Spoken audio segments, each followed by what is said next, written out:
Well, good evening, everyone. I'm so excited to welcome you to the virtual launch party for our new journal, Early College Folio, being published by the Early College Research Institute, the Center for Early College. So let's give ourselves a round of applause for being here and getting to this moment.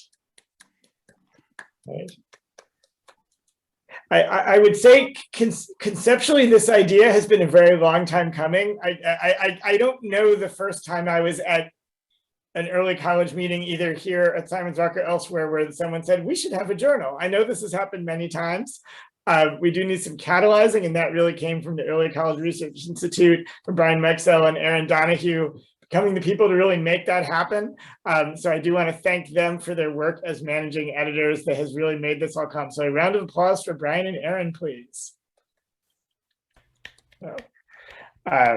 So it is really exciting to be in this moment. I certainly encourage everyone to read through at whatever pace is the comfortable reading pace for you, the various articles. There's a lot of different kinds of content. I think at some point I think we wanted to make sure the first journal wasn't like too thin or didn't have enough in it. I would say we maybe overshot that. It is super full. Future issues don't necessarily need to have quite as much in them this time. That would be okay. But we had a lot to say, and it's exciting to have it all out there. One of the elements that we included this time, again, the theme of this issue is the House of Education Needs Overhaul. This was the title of a piece that Elizabeth Blodgett Hall, our founder of Simon's Rock, wrote in 1967. And it's one of the articles that really outlines a lot of the vision for what became Simon's Rock and what has become our Bard early college model, a model that has many different elements to it. I think that's an exciting piece. We have many of our different campuses represented here, also some scholars from outside of the Bard world directly, which is great. And I think in a way, the fact that this vision for early college can vary so much is one of its strengths. I also want to note that it's great that this first issue is celebrating so many aspects of early college within the Bard world. We're certainly looking for this journal to be a center for the study of early college, both around the nation and as well as around the world. We do have some people lined up for future issues who have nothing to do with Bard in any way, which I think is a great piece, either talking about the early college models they're in or talking about what we do from their own fresh perspective on it. So that I think is going to be a really exciting direction. In terms of our kind of main event for tonight, one of the things we have in this issue is we asked 6 different scholars to write a piece in response to Betty Hall's The House of Education Needs Overhaul, which turned out to be a really cool assignment because you might think, okay, 2 or 3 of those are going to end up saying something kind of similar maybe. Absolutely not. They each went in such different directions, which really was the intent of it, and that was more than realized. So it was really a very exciting exercise to say, take this and respond to it from your perspective, and we got really different pieces. So I'm going to be engaging 5 of those authors tonight in a roundtable discussion, and then we'll be having some other pieces as well, and some more recognitions. So those who will be on the roundtable tonight will be Francesca Gamber, Frankie Gamber from BHSEC Baltimore, Pat Sharpe, Patricia Sharpe here from Simon's Rock, Michael Sadowski from Bard College at the founder of Bard Early College in Hudson Valley, though now has moved on to other things within Bard. Kristy McMorris from here at Simon's Rock, and Donald Howard from University of San Francisco. Now, many people have more than one affiliation piece with that as well. So many of us have worked at multiple pieces within this world, and they're certainly welcome to reference and talk about that if they like. But that is where we presently are. So I'm going to start by asking each person, and I think I'll go in the order in which the pieces appear in the article, about a specific thing that they talked about in their response, and then we'll go into some dialogue around this. So I'm going to start with Frankie. And Frankie, you took this as a take on how Betty Hall's vision for you really applies to the work in Baltimore, working with a different student population and demographic than maybe Betty Hall was thinking about in her work at Concord Academy, and how this really applies to social justice and racial justice in the world of Baltimore. So can you tell us a bit about that perspective and what you brought in, where you saw the relevance of the House of Education Needs Overhaul to your work? Yeah, thanks, John, for that and for this event, everybody, for this evening. Yeah, I really zeroed in my essay on the idea of having praise for what the original essay calls, now I can't remember the phrase, headstrong, powerful, strong youth, because to me that resonates so much with this idea in post-colonial studies about the distribution of sentiment, and the idea that as much as the colonial project in various contexts, but of course we're talking specifically in the United States, that the colonial project is as engaged in regulating how people feel and how they express feelings and emotion, and who's allowed to feel which thing and express it in what way, as much as the colonial project uses things like law and punishment to inscribe race and gender domination. And so what I see in my students is that the early college environment, it doesn't necessarily make them any more powerful or headstrong than they already were, but it gives them, it affirms, I think, their understanding that they too are entitled to express and to feel things in a society where there's not only a stereotype around people of color being sort of unruly or overly governed by their emotions, irrational, where that's a stereotype, particularly for Black women, but also can have, that assumption can also have deadly consequences. So in many of the conversations that we've seen about the use of excessive force by law enforcement, I think this is kind of under the surface, but it's definitely there, that a feeling of threat on the part of maybe a law enforcement officer comes from seeing a person of color acting in what is perceived as an irrational fashion. And so all too often the response is deadly force. And so I think that what's really powerful about what early college does, particularly in cities like Baltimore that that serve a population that is majority minority students, is that we are offering a corrective, I think, to the stereotype that an emotional, forceful voice of color is necessarily dangerous or irrational or violent.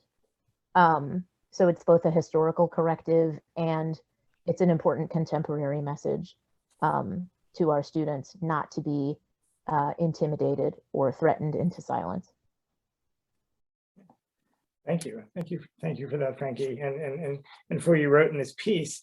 Now, Pat, in yours, you started with contextualizing the 60s, which is when Betty Hall's writing about this, and who the student of her day was or wasn't.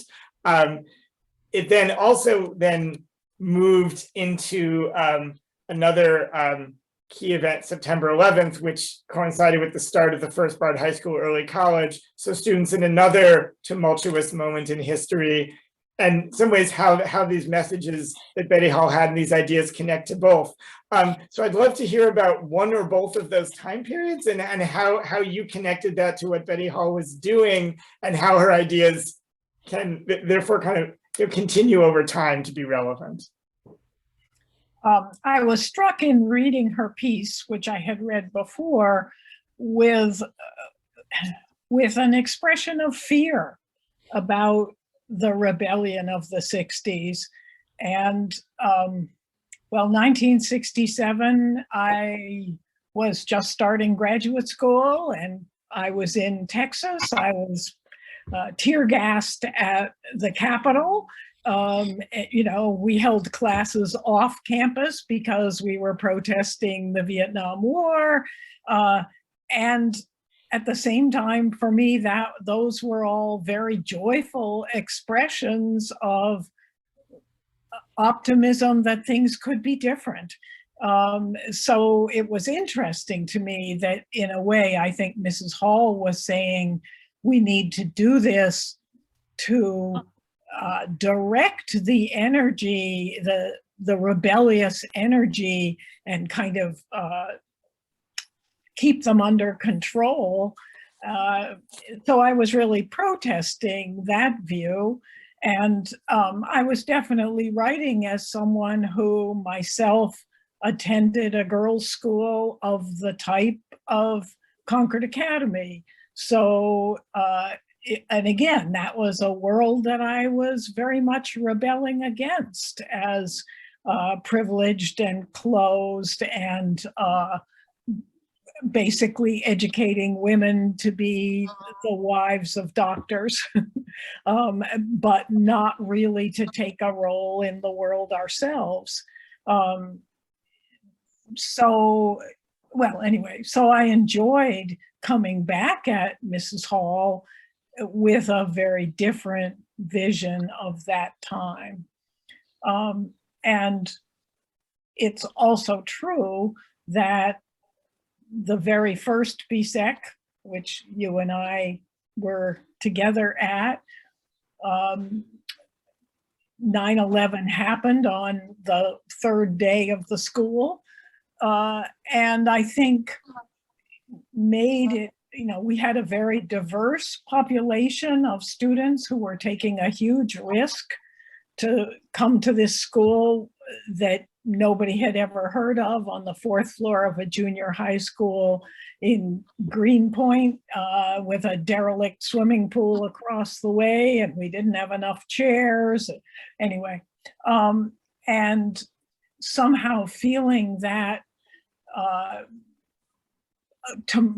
you know, that really earth-shaking event that we didn't know how to process made education, and especially the education of a very diverse population that we had, feel really crucial.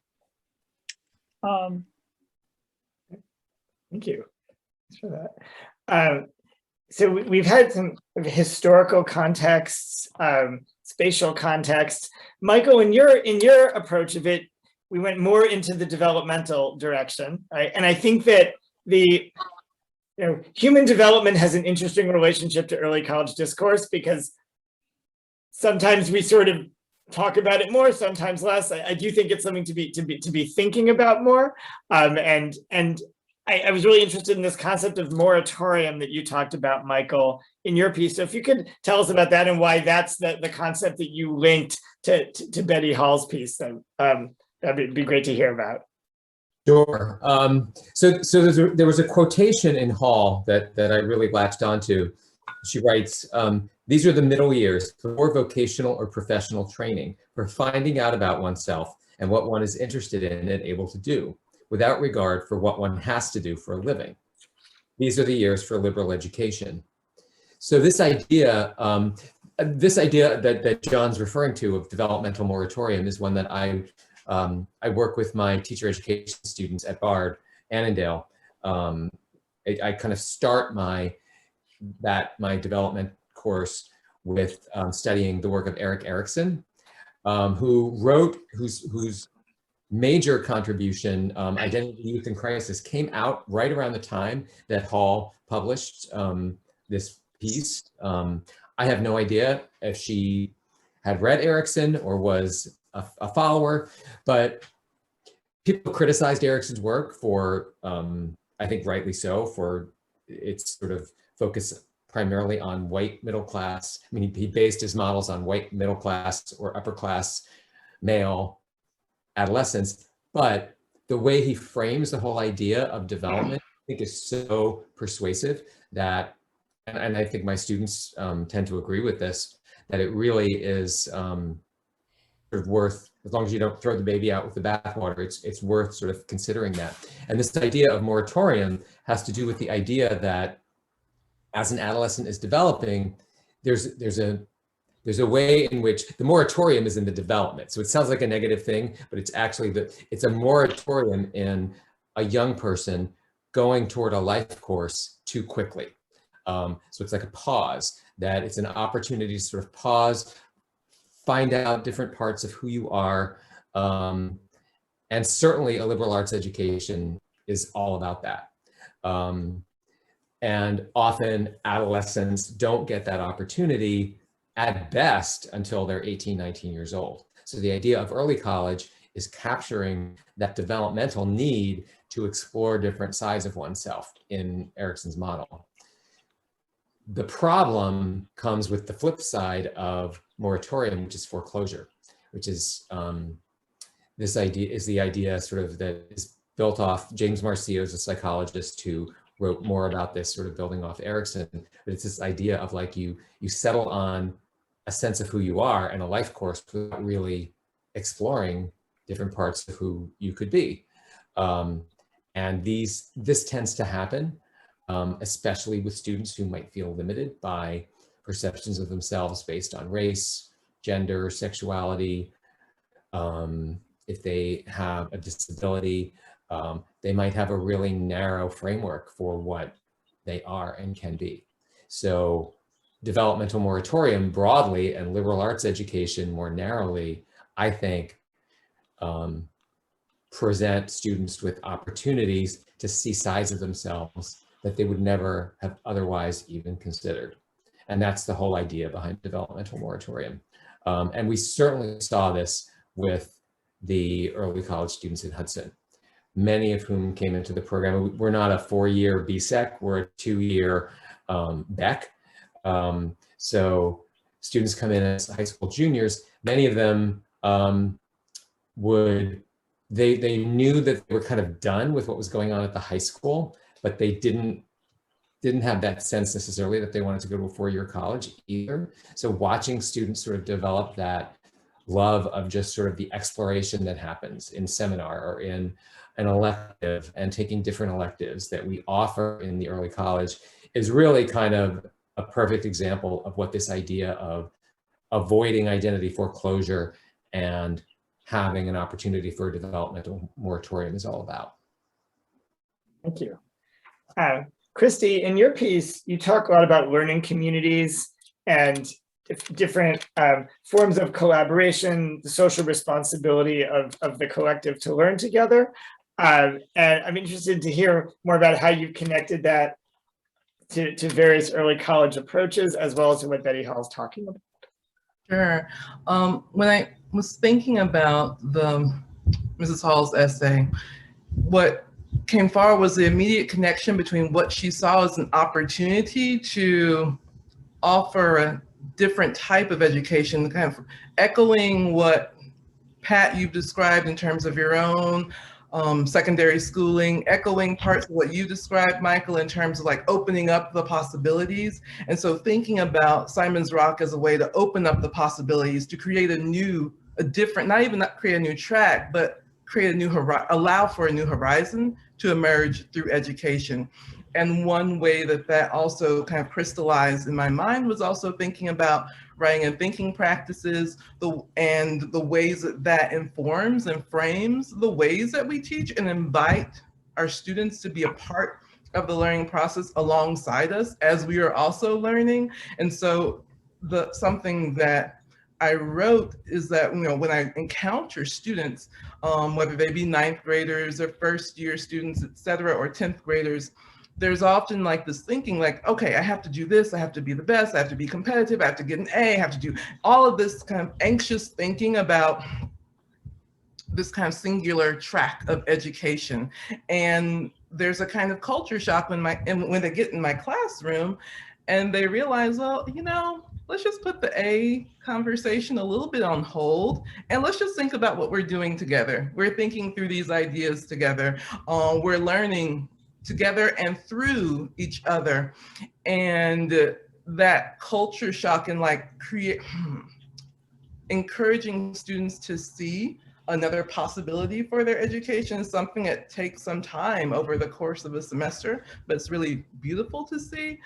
Something that I noticed when I was looking back over the essay in preparation for tonight was that there was something kind of metacognitive happening as I was thinking about loosening some of that anxious thinking about like have to get to the A, have to get to the best, where I was also doing that myself. As I was thinking about my deep terror of teaching Beloved for the first time and like all the weight that I was putting on my shoulders to make sure I do a good job because Toni Morrison, because Margaret Garner, because everything. And relaxing into, even for myself as a teacher, learning in community with my students, learning through practices where we're all together reading, annotating, responding creatively to the text. Like, as I look back, there was like, oh, I'm doing the thing too. My own like high school Kristy was like, no, you have to do it best. And like learning to like be next to my students and we're all reading and like growing together. So it was interesting to see that metacognitive thing happening as I was also following that process that the Simon's Rock model has, allows us to bring to our students, but I guess it brings to us each semester as we continue to learn and grow. Thank you.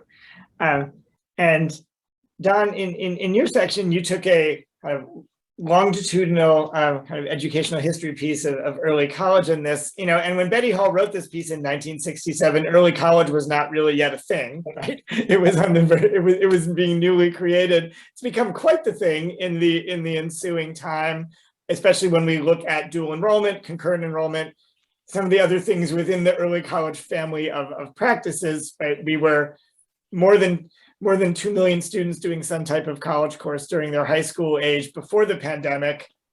I could see ways in which the pandemic might have increased that number or decreased. But so there is that question, what is the role and relevance of a small piece of this, of a small place that Betty Hall started more than 50 years ago as this world expanded? And so Don, you really looked at the question of what is the role and relevance of this vision now? And I'd love for you to tell us about what you looked at and what conclusions you drew from that question.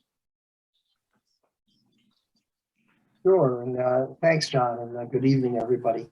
I came to this assignment from a couple of perspectives. The first one is, my background as a researcher in educational policy, and most of my research is focused on access to post-secondary education. Particularly, I look at the transition of students from high school into colleges and universities. The second perspective was that I'm the parent of an alumna of Simon's Rock. So I have that personal experience of following my child's educational journey through high school and to Simon's Rock and then beyond Simon's Rock. So it was an interesting assignment for me, and I really enjoyed the opportunity to read Elizabeth Hall's piece and then to think about it and think about it in the context of those two perspectives. As John said, we've had a huge expansion, certainly in the last 50 years, but even in the last 20 years, in the number of students who are earning college credits before, historically when students receive that, they were 18 years old, leaving high school and then enrolling in post-secondary education. And as I said, we've seen this huge expansion of students. And yet one of the things that has really struck me for some time is that there hasn't been a huge expansion of institutions like Simon's Rock.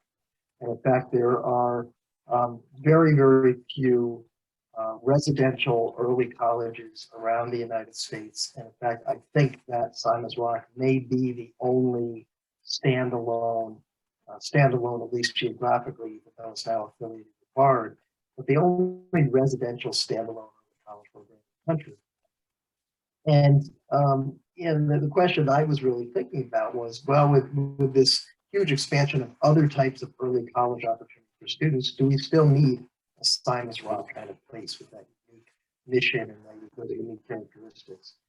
And the conclusion I came to, and I will fully admit that my conclusion was probably biased a little bit by the own experience in our family, not just from the research that I and others have done. But my conclusion was, in fact, that there is a need for science as well, and the kind of opportunity it offers to students. And I'm still a little bit bewildered that there aren't more places like Science Rock around the country. And I think in particular, as people are thinking more and more about alternative pathways to a bachelor's degree, and people are thinking more and more about the costs of post-secondary education and the experiences that students have and the gaps in achievement and success between students from different racial groups, students from different income groups. I would have expected that there would have been more places like Simon's Rock popping up in the country.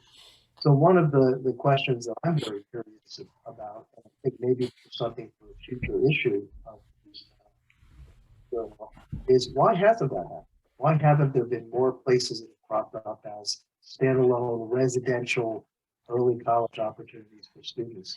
And I don't know if it's something that I will tackle in my research into the future, but I think it's certainly an interesting question, because the conclusion I came to in my piece is that there is a real need for a place like Simon's Rock, and the opportunities that it provides to students who are looking for a very different pathway, both their secondary as well as their post-secondary education experiences. So again, thanks, John, for the opportunity to participate. I look forward to reading all of everybody else's pieces. Thank you, Don, and thank you, everyone. Right, I think I'm the one who's read all of everyone's pieces, but now it's like you get to read what others did for the same assignment, and it's just such an exciting array. I can really see us using this material in many ways for ourselves and for our students, because we've now got an essay and then many responses to it. I'm sure there's lots of plans we could create off of that.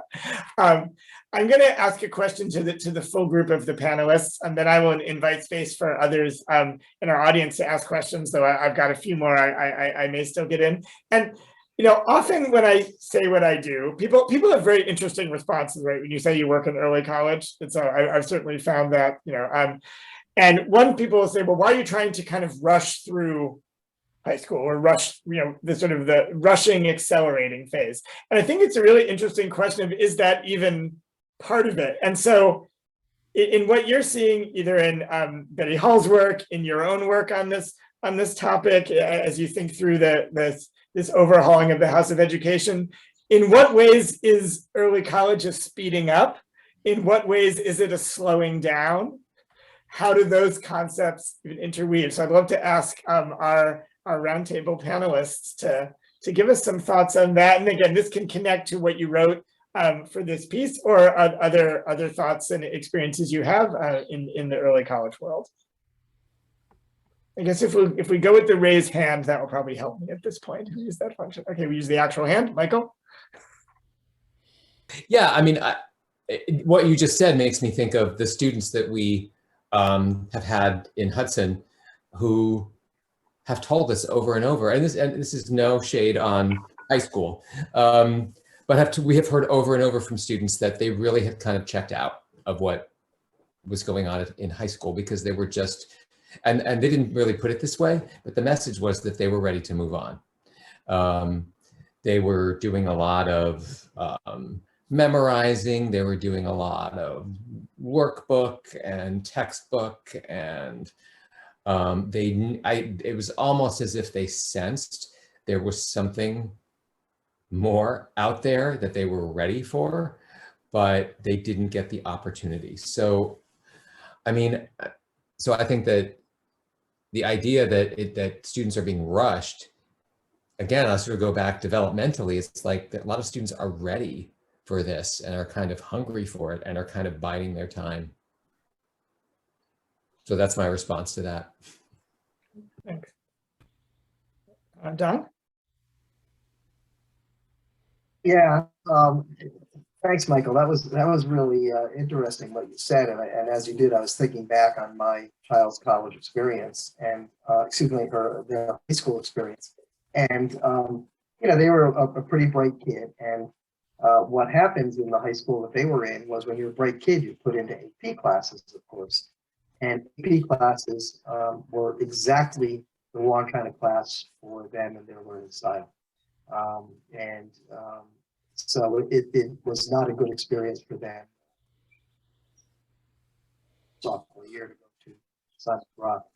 But go back to your question, John. You know, is it, too early? Is it too late?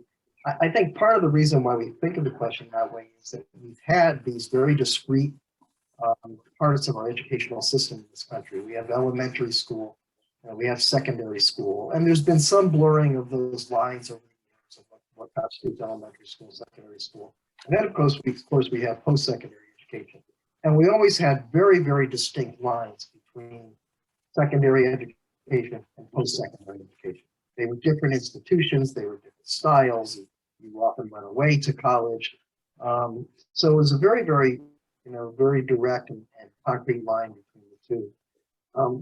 And what's happened in a lot of states in recent years, really in the last 25 years or so, is that there has been more and more focus on blurring the line between secondary education and post-secondary education, and trying to create more of a seamless, pre-K through 16 pipeline.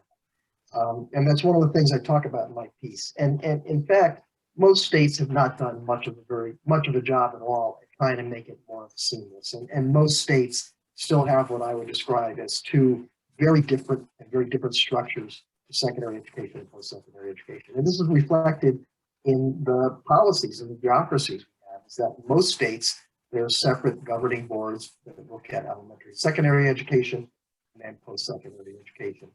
And there just have not been really many good examples where we created more of a seamless pipeline. So I think, to get back to your question, if we had more of that seamless pipeline and there wasn't this hard break between secondary school and post-secondary education, then we wouldn't be asking that question that you asked, John, because it would be more fluid and there would be more opportunities for people to move through this pipeline without it being seen as, oh, I'm leaving secondary school and going into post-secondary education. Got it. Thanks. Frankie? Thanks. Yeah, I'm going to make a very similar point to Don's about disrupting this idea that there's this neat binary between secondary and post-secondary education, and understanding early college as its own, it is itself, it is a thing to itself. And I think that's particularly so for the urban early colleges. And I would imagine there's probably an issue of early college folio somewhere, and that focuses on like what are the particularities of the urban early colleges. In the work that we do in Baltimore, I'm very sensitive to not wanting our program to appear as though it's just trying to replicate what students in affluent private high schools are getting.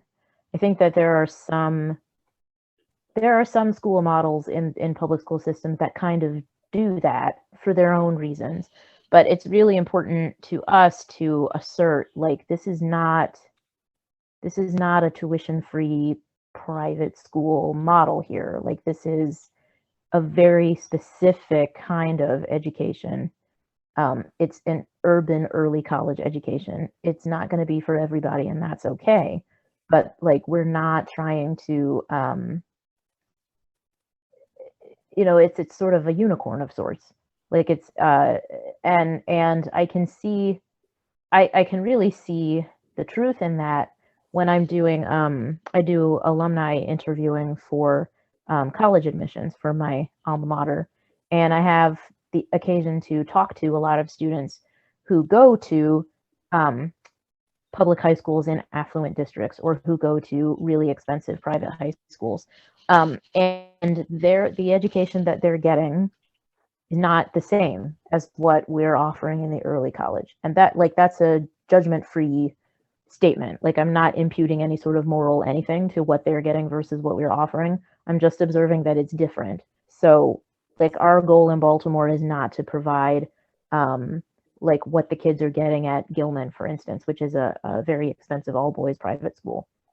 Our goal is to be ourselves, which is the Bartlett Early College in Baltimore. And what that means is something that I think we're still figuring out as we wrap up year 6 here. Thank you. Pat? Well, what Frankie said makes me want to rethink in a way where I was coming at this, but I think it's important that Mrs. Hall was fighting redundancy, and she was coming out of, the elite private schools where everything was about overtraining us, making sure that whatever college you went to, you would be able to do whatever you're asked. And, so you took a really great chemistry course, and then the chemistry course in college was boring because really you'd had something that was probably more challenging, more individualized, more conceptual than what you get in a college lecture.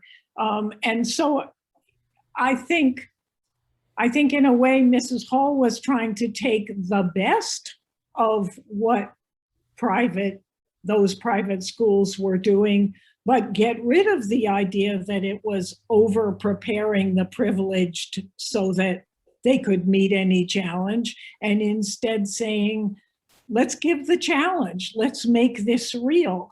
This is college, and you will build on this, not repeat it. Thanks. Kristy? And thanks for that question. I think it's a great one. It feels like I encounter it often between students and families. I would say in terms of the idea of speeding up, I think oftentimes our students come with the idea that they're getting ahead and I'm going to be ahead of my peers and I'm going to finish at 19 or 20. Like that idea of speeding up is very present for them.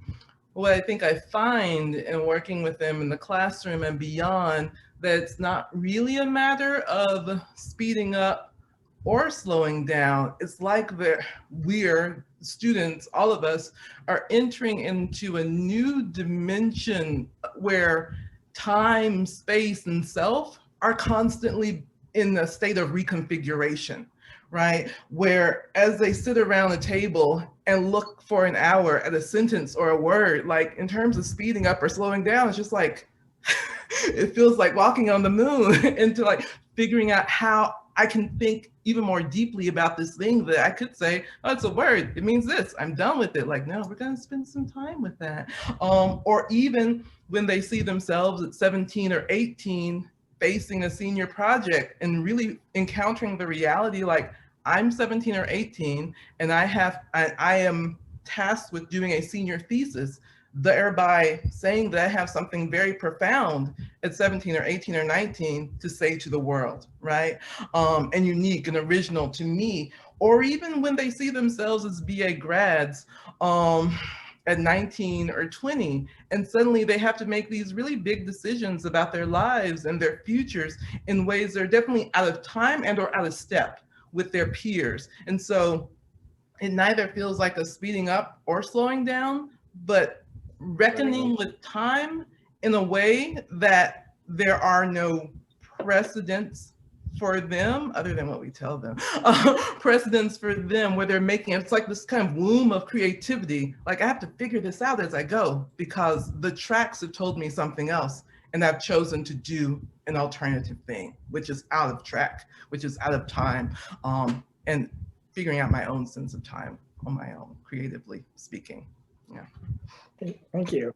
Yeah, I was thinking in pulling these some of these pieces together, given that, and we're reminded that that Betty Hall was trying to do something different than the elite private high school.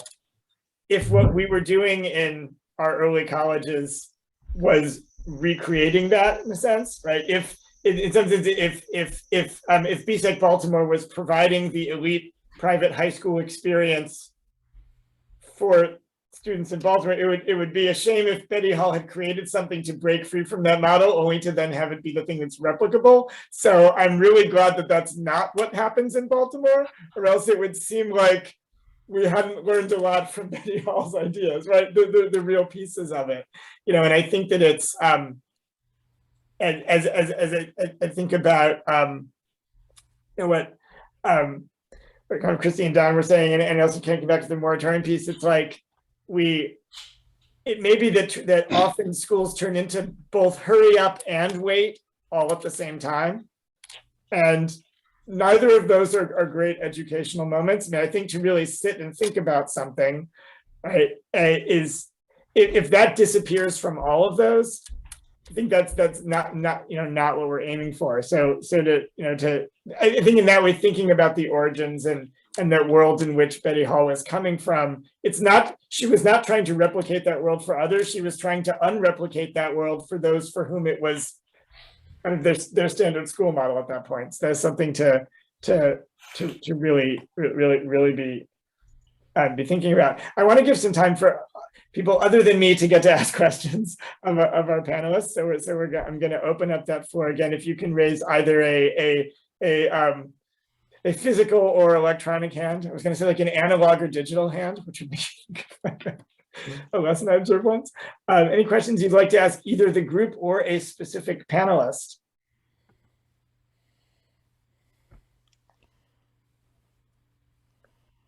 Or also a thought you'd like to share that is more a comment than a question.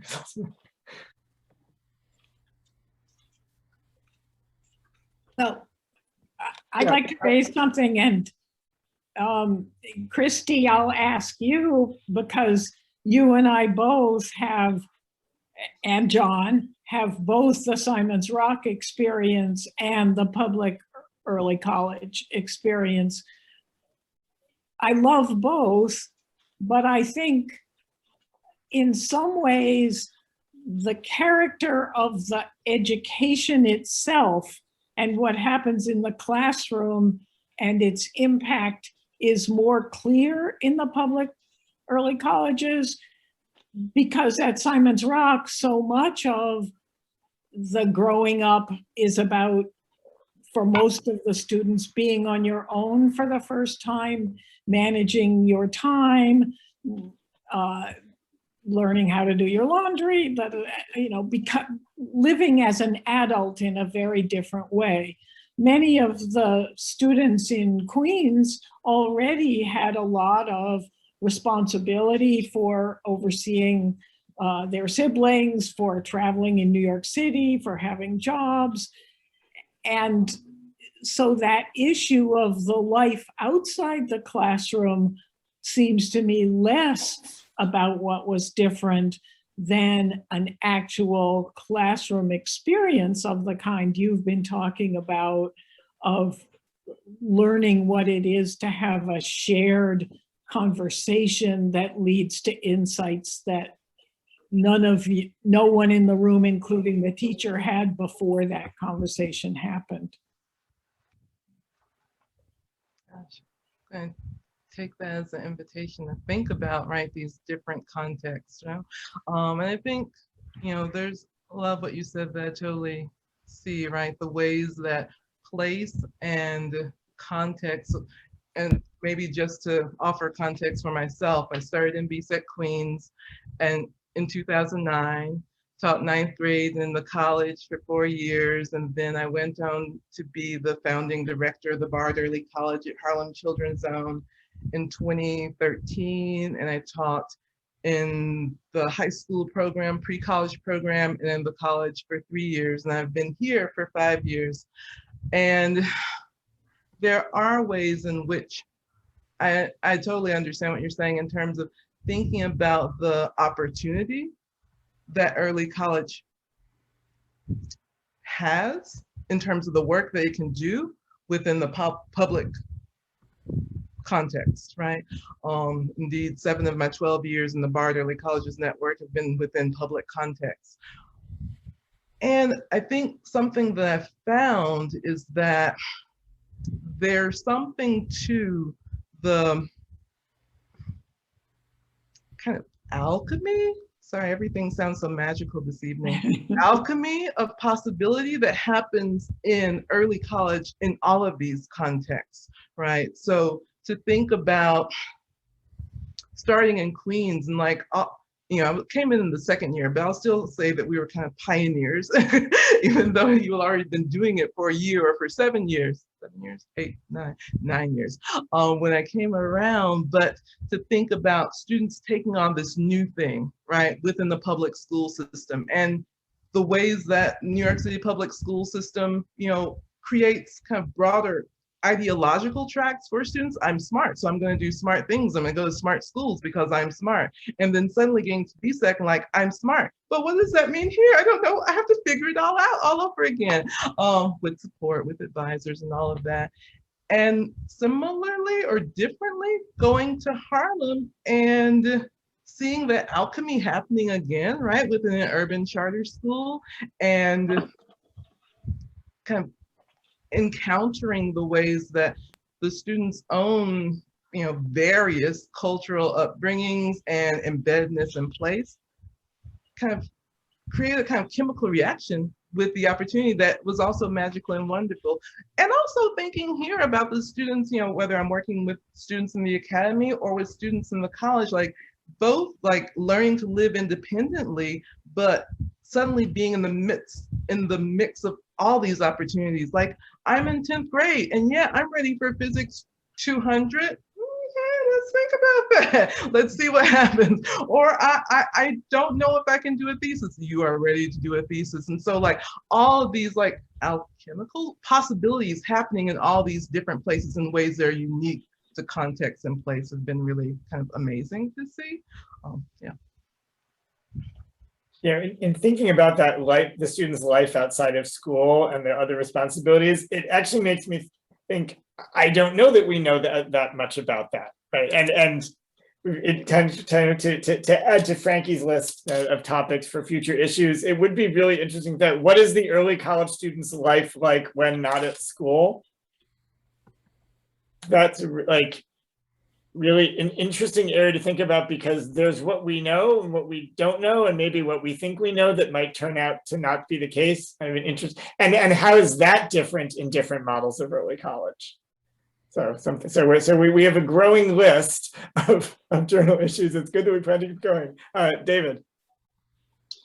Yes, hello. Frankie raised this idea of the public early college and the nature of it. I think a lot of us who are in public early colleges, we're attracted to this idea of equity, and so not so much the replication of the experience of more affluent schools, but certainly tapping into the kinds of opportunities that they have. But over the years, I've thought about what are the opportunities we're offering students for equity, and then what are those boundaries? Because we get tested with those boundaries, right? We think we're doing great, and when somebody says, here are some students who learn differently, who have IEPs, figure it out, and then we do some work on that, and then somebody says, here, or parents say, here's my student who has these disabilities, how can you work with this student and make sure that this student also has the same kinds of opportunities that other students have. So I wonder about, for Frankie and for others, what do you see as opportunities, and what are some of the boundaries, even if they're temporary boundaries, that you've come across as far as equity and the early public college model? Thanks, David. I can start off the responses. I think that one of the greatest opportunities or advantages comes with extending the kind of social capital that is often the exclusive preserve of people from affluent backgrounds, to like broadening access to that through the public early colleges. So I grew up in a pretty solidly middle class background, went to an Ivy League college with people who had a lot more money than I did. And I remember one of the professors there saying, the whole point of you coming here is not really the education that you're getting. It's the people that you're meeting and the connections that you're making with like the people who are going to go on and create Facebook or whatever the case may be. So I think that our ability to use the setting of the early college to open to close, excuse me, some of the opportunity gaps that students of color face is really important.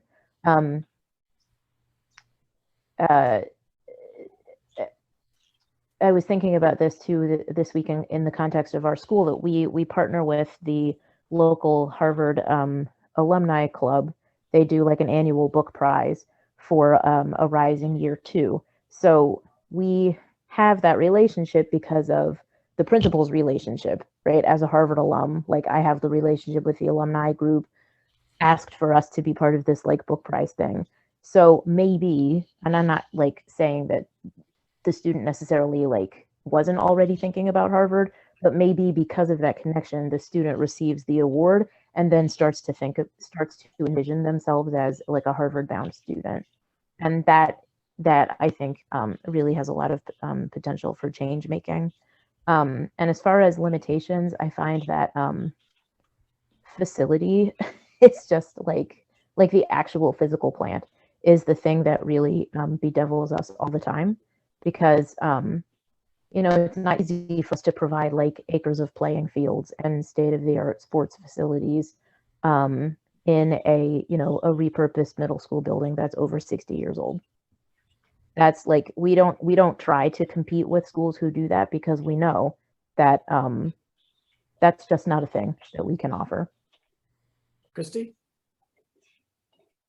I hesitate to raise my hand because I feel like I'm talking too much. It's my inner introvert speaking. Thinking about opportunities for equity and boundaries. Something that I think about often is the way that I see our students most often as our best teachers. That each year, each moment, as they bring themselves to the classroom, to our campuses, new questions emerge, new gateways or inquiries to think about, like, maybe we can think about how we do this thing a little bit more, because the answers that we've already formulated aren't having the kinds of, you know, are not doing what we want them to do, right? That we want our answers to go a little bit further. So the questions reemerge. And so whether that is through each and every one of our students or each year, each decade, certainly the past year, so many new questions emerge, like how are we going to do the thing that we do in this world under COVID, for sure. But certainly each decade brings its own new set of questions, things I haven't thought about before. I'm not the same teacher that I was in 2009 that I am now. When I think about the ways that we're constantly finding new areas of inquiry, both as boundary as well as gateway, I think about my mom, who's here tonight. Hey, Mom, sorry, I'm going to shout you out. I'm actually going to cite you, who taught in public schools in Mississippi for about 40 years. Mom, you can correct me if I'm wrong or after this Zoom ends, but whether she was in her 20th year or 35th year, there could always be a student who would emerge and like all the ways and tools that she had developed over time, like, oh, I know how to handle my classroom, because my mom is an excellent teacher. A student would emerge like, I have to figure out what I'm going to do with you, because what I have, the tools I have, I need to figure out new tools in order to make this thing work. So we as a second grade classroom can do the stuff that we have to do to be successful as a group, as a community of learners over this year. So I think she was also my teacher in like kind of downloading that into me on a subconscious level, that there always may potentially be boundaries in terms of like the tools that we think we have. And those are also gateways in terms of like, I have to figure out how to use these possibilities, these resources, and or build on the resources that I have to expand what's possible for this ever evolving group of learners that I'm encountering. So I know in looking at our time, I'm going to do a few announcements and further information to wrap us up. So we'll be letting you go in a few minutes. This has flown by kind of way too quickly. There's certainly a whole lot we could continue to delve into in the material from this issue, but that's the wonderful thing about having a journal. I hope that this will inspire not just individual reading, but collaborative reading and sharing throughout our schools and throughout the early college and education communities. I did want to acknowledge some of the people who are here today who are in this issue in addition to our panelists. We do have other articles in it that are not connected to the Betty Hall response. One of those is by John Myers here at Simon's Rock, and which looks at music education. And again, in continuous reinvention, how the addition of the Bard Academy at Simon's Rock, so where 9th and 10th grade came, and after it came to the BHSEC, though there's a complicated history of all of those, that statement, and the ways that John really innovated to work with that new group and also really connects to differentiation. So that's an exciting piece. Further on the topic of differentiation, one of the things we have in this are also lesson plans and teacher training modules that have been developed. And we have Lori Ween's module on personalized challenge, which is our work on differentiation. And I think that differentiation and scaffolding and things that connected both through different student experience levels prior to coming to us, as well as the introduction of special education more fully into our early college model, which is something I'm really proud of for us as a community to be working on. That certainly is something we're working on here at Simon's Rock as well. That's really exciting. So I encourage you to look at Lori's sort of training plan and all the different training plans that have come with our work on kind of articulating what early college pedagogy is. In this journal issue, and in our approach for early college folio, we have peer review, but not so much the way the word is used in a lot of journals where it's about keeping people out. It's really peer review more the way, if you've done peer review with your students, like paper drafts, it's that kind of peer review, where the point of the peer is to help the writer write a better paper, not to help the writer not ever get to write the paper. And so we've had some really exciting relationships with that, and I wanted to thank those who've been involved in that process, both for items in this issue and in ones that may be in future issues, which includes Lori Ween and David Allen and Amanda Landy. I think I've got everyone. We're back to one screen on Zoom, so I think I've got everyone there. So that's been really great. I thank you for those contributions. And so again, if you're interested in doing an article, sharing lesson plan work, if you're interested in doing peer reviewing, we always need peer reviewers. It's a great way to read some new material and to get to know someone or know someone better through sharing their work, again, much as we often do with students. I do also thank our marketing communications team, particularly Jen Frederick, for helping with the design. I think both the ideas and the look of this are beautiful. When we were going to the digital journal phase, I think I did have a bit of a fear that we didn't have something beautiful to look at. I really don't read well on the screen, so I have to print all the pieces out. And I'd say they look gorgeous as well as they're gorgeous as you read the thoughts and ideas. So really grateful for that collaboration. And again, I'm going to do my last thank and send it over to Brian and Aaron. Thank them for all the work leading the Early College Research Institute and this journal issue. I know that they have some things they're going to tell us about ECRI, and that is going to wrap us up. So let me send it to Brian and Aaron to finish us off. So thanks, John. I just wanted to, so Aaron is going to talk a little bit about where ECRI is headed and how you can get involved. I just wanted to say a couple of words about where ECRI came from. So I was reading some information about the Center for Early College, the Bard Center for Early College. And one of the sentences I came across was about how one of the things it was going to do was preserve the idea and the materials around early college. And I thought, I don't see that happening yet. And we have the Simon's Rock archives here, and we could make this into something where the Simon's Rock archive could become something bigger. And so ECRI was the outcome of that.